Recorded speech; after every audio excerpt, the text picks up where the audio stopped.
ketika pandemi COVID-19. Jadi ketika kita bandingkan sektor sawit dengan sektor-sektor yang lain, termasuk dengan sektor komoditas yang lain, sebetulnya yang paling bisa adaptif dengan situasi COVID-19 ini kan sebetulnya sektor sawit ya, karena kita bersyukur ketika harga komoditas termasuk ketika harga minyak mentah itu jatuh ke level yang sangat rendah.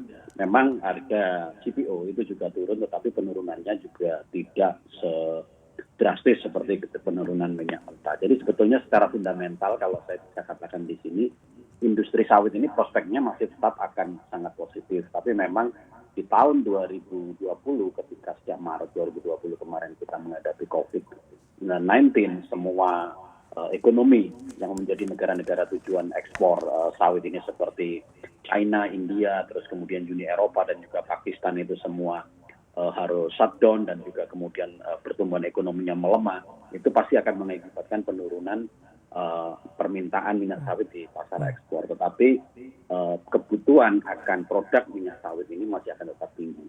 Kemudian di sisi yang lain, pemerintah juga menyiapkan strategi yang menurut saya sangat tepat dan efektif terkait dengan upaya untuk memperbesar absorpsi dari minyak sawit di pasar dalam negeri, yaitu melalui program mandatory biofuel yang tahun ini sudah mencapai B30. Jadi kalau tahun 2019 kemarin B20, tahun ini B30. Jadi ini sesuatu yang menurut saya lihat kalau memang dari kemarin saya banyak ditelepon oleh teman-teman analis yang kemudian meminta pendapat tentang kenaikan harga saham di Bursa Efek Indonesia yang emiten CPO-nya hijau semua, yang lain pada merah kan begitu. Yeah. Nah, saya melihat ini memang fundamental dan prospek jangka panjang dari industri minyak sawit ini masih akan tetap positif, bahwa kita kemudian di tahun 2020 ini masih dalam kondisi yang sulit, tapi kita bersyukur bahwa sawit dibandingkan dengan sektor-sektor yang lain masih relatif kebal dan tetap memberikan sumbangan yang positif terhadap perekonomian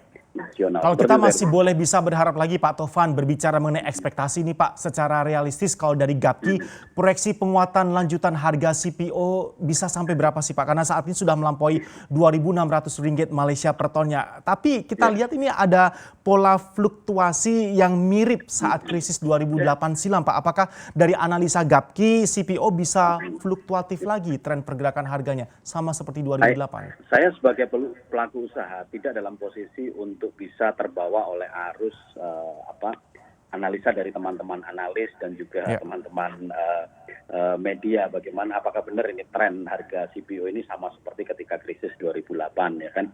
Artinya kita justru naik ketika kondisi ekonomi global ini melemah. Tidak seperti itu sudut pandangnya. Jadi kalau kita sebagai pelaku usaha, harga ini adalah variabel yang tidak bisa kita kendalikan. Jadi kita bisa menganalisa faktor-faktor kenapa harganya naik, kenapa harganya turun mungkin bisa, tetapi kita memprediksikan itu menurut saya sih tidak bisa, dan tidak ada satu korporasi pun yang kemudian menjadikan bahan analisis proyeksi harga seperti itu, tidak. Nah, yang dilakukan adalah bahwa memang ketika kita menghadapi COVID-19 di tahun 2020, perusahaan sawit, termasuk perusahaan-perusahaan sawit anggota Gapki, mereka pasti mengencangkan ikat pinggang. Satu, artinya efisiensi itu dilakukan di semua lini. Kita tahu bahwa ini ada kondisi tidak normal gitu loh.